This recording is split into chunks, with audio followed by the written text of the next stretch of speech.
Hey guys, Political Junkie 2414 here, and welcome back to another video. And in today's video, I'm going to be going over how accurate my 2022 U.S. Senate prediction, my final one to be exact, was in comparison to the final results. So we've done one of these videos for the House races and then one for the governor's races. Sorry this one couldn't come sooner. I mean, it technically could have, but the reason I wanted to put it off was because I wanted to wait until the Georgia runoff results came in, which they finally are, and Democrats have now officially gained a seat in the Senate. They through holding on to all of their seats as well as picking up Pennsylvania. John Fetterman defeating Dr. Oz in that state. So Democrats are going to have a 51-49 Senate majority, although Kirsten Sinema announced yesterday that she will be leaving the Democrats and registering as an independent, but she's not going to caucus with the GOP, and she'll probably, vote with Democrats on most issues. So either way, Democrats will have will technically have an outright majority in the Senate. So let's get into it. We're going to start by basically just filling out my prediction and looking at the states I got wrong. This was, technically, the one of the states I think was one that I was truly wrong about, and the other was basically, it was poor timing. But I will explain that. So we filled out all of the safe states for either party. We're going to go into the likely states that I filled out. You have Iowa, Ohio, North Carolina, and Florida for the GOP. Then you had Washington. Then I had Washington and Colorado is likely for Democrats. Then for the lean states, New Hampshire was the lean blue state. Wisconsin was the lean red state. Then you had Arizona and Georgia as tilt D states, and then you had Nevada and Pennsylvania as tilt red states. So my final prediction ended up being Republicans gaining one seat in the Senate and holding on to all of their seats. They won in Pennsylvania, so that was a hold, and they also flipped Nevada in my prediction. And Democrats were able to win these two seats in Nevada and Pennsylvania. So these were the two seats that I got wrong. But before we get into that, this is something I didn't do for my governors and House predictions. But we're going to be filling out the margins for the final results. So we'll just be going over the let me look. It was Oregon likely, I believe it was, yes. So this is by margin, and you'll just see the comparison. Alaska was technically likely because Murkowski and Shabaka were fighting off against each other. Murkowski won, so I'm proud of that prediction. I got that one right. Um, but this is basically, me just filling out the margins map.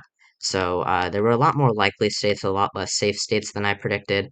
Um, there you go. Washington, Oregon was likely, which surprised me. I thought Ron Wyden would win by more than 15 points. I didn't think it would be an absolute blowout, but he still did run heavily ahead of Tina Kotek. But I think a part of the reason why it was so close, for his standards, anyways, was because of Republicans doing so well, across the state this year. They flipped a House seat. They had Lori Chavez de Remer, I believe, defeated Jamie McLeod Skinner. I was right about that district, but and I was right about the governor's race as well. So then we'll get into the likely states. New Hampshire was likely. I had the state as lean on my map. Maggie Hassan won by a lot more than I thought, but we'll get to that in a minute. Colorado was almost safe. It was actually more solid for Democrats than New York was. Chuck Schumer actually had a pretty poor performance. There was some talk among Republicans that New York could be a likely state on the Senate level. I never really bought into that. I thought Schumer would win by 20. He would run ahead of Hochul, and I was right about that. But of course, Lee Zeldin, did a lot better than I expected. I thought he'd lose by 10. He only lost to Hochul by 5. So now we're going to get into the lean red states. We only had two, Wisconsin and North Carolina. Wisconsin was almost tilt, actually. And then going into the lean blue states, we had three, technically two in the first, and the general election. Arizona and Pennsylvania were both 5-point margins for Mark Kelly and John Fetterman. Very, very close. They were both 4.9% margins of victory. So they were very, very close to being likely states. Georgia was tilted in the first round, but the runoff went to Warnock by about 2.5%, I believe, almost 3%. So yes, that's a lean margin. And then in Nevada, Cortez Masto ended up winning by about by under a point. So that was a tilt Democratic state. So as you can see, I incorrectly predicted the Senate majority, and I think this was a pretty solid Senate map in my prediction in terms of the competitive races, but because of how close the Senate map was and the fact that I got Nevada and Pennsylvania wrong, I was overall, overall I was wrong about the Senate majority. So we'll just go through some of the states that I was, that I underestimated Democrats and Republicans, and mostly Democrats. I didn't really underestimate Republicans in any race, really. I mean, I guess you could say New York and Connecticut because I had those as safe, but that's not a big deal. In terms of all the competitive races, I was pretty much spot on or overestimated Democrats. Well, actually, Florida, that wasn't really competitive. Marco Rubio destroyed Val Demings here. He won by 16 points. I thought he'd win by like 11 or 12, but he destroyed Val Demings. He flipped Miami-Dade, which wasn't too surprising, but he won up by almost 10. Ron DeSantis being on the ballot really helped him, so now Florida is, was more solid than Missouri was for Republicans. I don't think Florida is a safe red state quite yet, but I don't think it's going to be too competitive in the future. Utah, I also, I did have the state as likely a Republican at most points, but I never thought Evan McMullen would actually come within, would come, or I didn't think in the end that Evan McMullen would come within 15 points of beating Mike Lee, let alone, only losing by 10. I thought there was a chance it'd be likely, because Lee was not the most popular senator, and Utah's more traditionally Republican, and Lee is far from that kind of Republican. But yeah, McMullen did quite well. He got the support of Democrats and Republicans, or and some Republicans, and obviously most independents. So that was a pretty solid showing for him. But in the end, it was still a loss. Iowa, I was pretty close about. I had this as likely red, and Chuck Grassley won by about 12. So a pretty underwhelming performance for him, but not too bad, to say the least. Still a win for Republicans. They had a really good year in Iowa this year. In Missouri, Eric Schmidt won by a lot less than I originally anticipated. I had the state as likely in my first prediction because I thought Eric Greitens was going to get the nomination, but since mid-July, I had moved it. In mid-July, I moved it into the safe red category when it looked like Greitens was pretty much collapsing in the polls and Schmidt was winning. Trudy Bush Valentine ran a good campaign, but I didn't really think, she would. I thought that she would lose by like 17 or 18, so like fairly close. But I thought Schmidt's the attorney general. There's really no reason to put it as a likely state. Ohio, though, I am kind of shocked by how accurate the polling data was. Tim Ryan, unfortunately, did not win. It is a very sad loss for Democrats and for myself because I really like Tim Ryan, both as a person and as a candidate. But I can't say I'm too surprised. I never thought Ryan was favored. I had the state as lean red. One time I even contemplated toss up, but I never reached that point. Um, and Ryan did very well, but he did lose Mahoning County, which is a county that Trump won in 2020. He was the first Republican to win it in a long time. But this is a very right trending area, and I thought Tim Ryan would be able to hold on to it. The fact that he lost it to J.D. Vance was pretty surprising, but he did pretty well, and he only lost by about 7. And this was pretty much exactly what the polls predicted. My personal polling average actually predicted that Vance would only win by about 6. So it's interesting that Ohio's polls are, it kind of suggests that Ohio's polls might not be as inaccurate as we originally thought, but, they still do have their issues, obviously. But still, a painful loss for Democrats, but a moral victory for Tim Ryan, because Republicans were forced to push money into this race, and it cost them, opportunities to spend, uh, compete in other races. Not that they weren't competitive, but it really took away their attention. And then New Hampshire, I think, was pretty much was a really big surprise. Not that Maggie Hassan won. I don't really, I never really bought into the Don Bolduc hype. Um, you know, I was more confident about Hassan's chances on election day than I was on my first prediction. If you go back to my early May prediction, I actually had the state as the hold on, give me a second.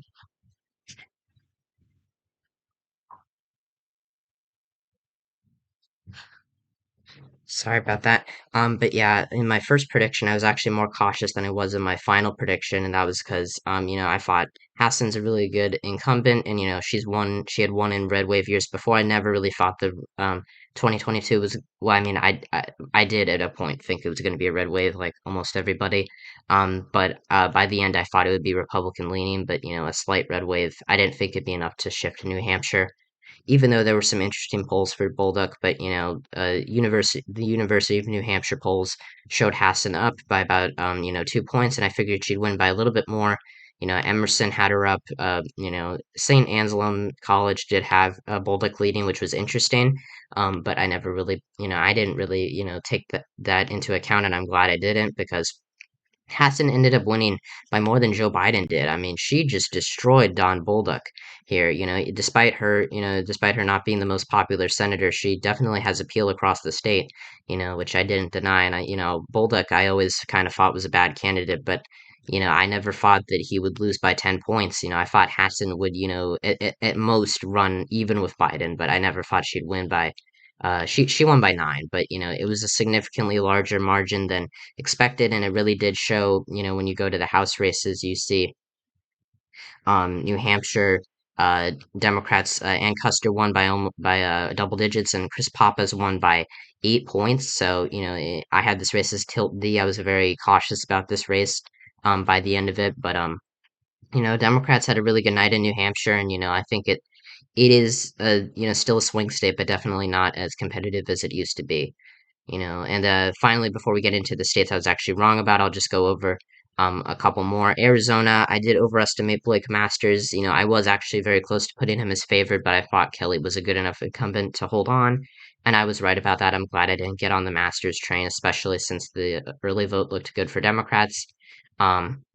Of course, Michael Bennett did really well in Colorado, outperformed Joe Biden even against Joe O'Dea.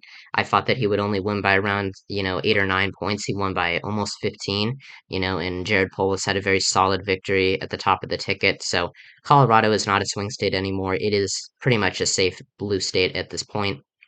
Wisconsin, Ron Johnson, barely won. I was very surprised at how close this race was. I had it as likely Republican a week before the election, then I moved it down to lean, not not because the narrowing up of the polls really, like made me think that Barnes had a better chance, but I thought the likely red characterization that I made on my second to last prediction was kind of like premature. So I thought Johnson would win by close to 5 points. He only won by one. This was his closest Senate race, and Barnes was not a very good candidate. And Democrats had a really dysfunctional relationship with Wisconsin this year. At one point they thought it was gone. Then in around late August and early September, Trafalgar and Republican pollsters were showing Barnes up, and there was a lot of hype at that time for Barnes. I personally, had moved the race into his favor at that time, but it was, a very brief uh, moment, and then Johnson became a heavy favorite again, and then all of a sudden he wins, by this little amount. Tony Evers won by a very large, or not a very large margin, but he defeated Tim Michaels, which was a stunner to me personally. He actually outperformed his uh, 2018 margin of victory, so very good showing for Wisconsin Democrats, and they barely lost Ron Kind's seat. It was less than 5 points, so. Pretty good night for Democrats in Wisconsin. Still, they came up short in defeating Johnson, but definitely a moral victory there as well. And it shows that Johnson is definitely not an underperformer like a lot of people thought, or sorry, an overperformer. And of course, North Carolina. This race didn't really surprise me too much. I thought Beasley would lose by a little bit more, but Ted Budd still ended up winning. So now let's go into the states that I was actually wrong about: Nevada and Pennsylvania. So Pennsylvania, I think, was the race pretty much everyone was wrong about. I'm glad I never moved it into the lean red column. I was actually pretty close to doing so, but I thought that Dr. Oz was still a pretty bad candidate, and that John Fetterman, despite his stroke and despite his his gaffes in the debate, I thought that Oz had a pretty good, a pretty he didn't do as well as he could have in that debate. And I pointed that out at the time. I didn't think, I thought that people were kind of underestimating Fetterman a bit, but I definitely did not think that he was the favorite. I thought it was going to be very close. If you watched my election night, I literally had Oz winning by like 0.1%. I thought it would be a very close race, and it ended up actually getting called, pretty much at midnight on election night. I was pretty surprised at how well Fetterman did in Erie County. I thought he would win it, by about like five. He won it by 10. He did better than Joe Biden in the Philly suburbs, or pretty much around the same margin. He did extremely well in Pittsburgh. He did well in Lackawanna. He won it by 15, by almost 16 points. This is an area that's really trending away from Democrats. This is where Matt Cartwright's district is. He won Monroe by about the same amount. So, a universal shift towards Fetterman in most of these counties compared to 2020. I think Oz only did better in like a couple of counties over here. And Josh Shapiro definitely helped Democrats here. My reasoning was that for Oz winning was that I thought that he would do decently in the suburbs. I thought, he wouldn't do amazing, but I thought Fetterman, was someone who, that there was news the day of the election that, Philly was experiencing some voting. I think the voting machines in Philly were experiencing some problems, and I thought that Fetterman was kind of like his ability to turn out black voters there. I thought was a bit skeptical.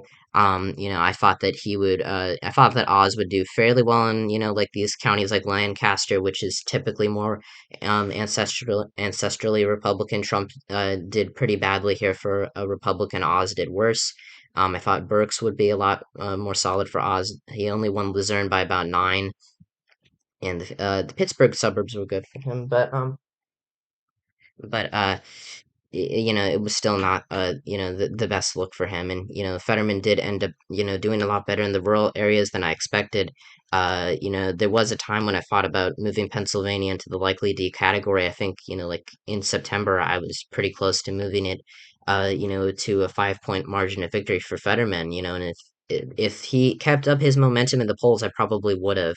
But that didn't happen. But he definitely did you know win by a lot more than everyone expected. And this was definitely, a big victory for the Democrats. It was their only flip, the only seat to flip.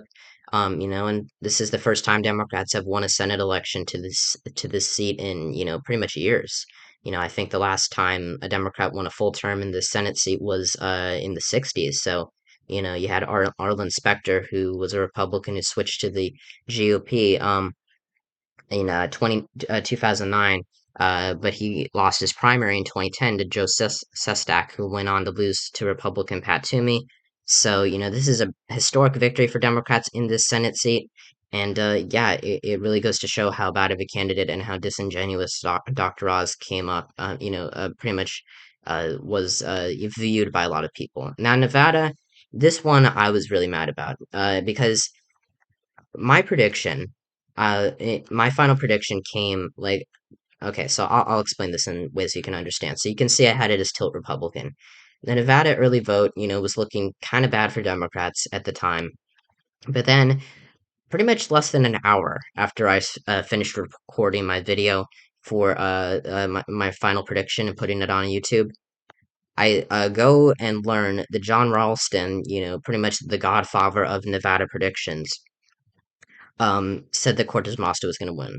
And so naturally, you would think that, me, someone who knows that, naturally you would think that I would, that when, the guy who's gotten Nevada right in, 99% of the time says that it's going against my final prediction, I pretty much knew that I was kind of screwed for this race.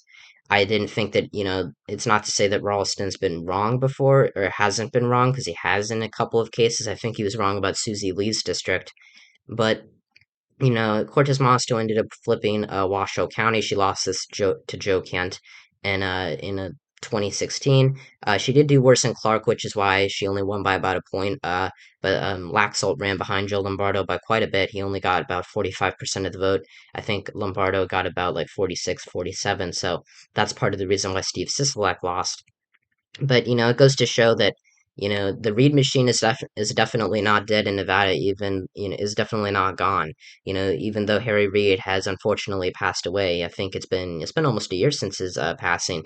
His influence and his political machine, still lives on in Nevada. A lot of people on the right were saying that it was gone and that Black Salt was guaranteed to win. I didn't think that at all. But I definitely did think he was the favorite. you know, the Hispanic trends were pretty good for Republicans here, even though Cortez Masto was, Hispanic herself, and I thought that, Laxalt would win Washoe. Of course, I was pretty wrong about that. So overall, I'm pretty mad at myself that, this came because I tried to find John Ralston's final prediction for Nevada right before I did my final prediction, and I couldn't find it. I couldn't find like an update. So I figured that, based on what he had said previously, that Republicans would still, it was pretty safe to go with Republicans being favored here.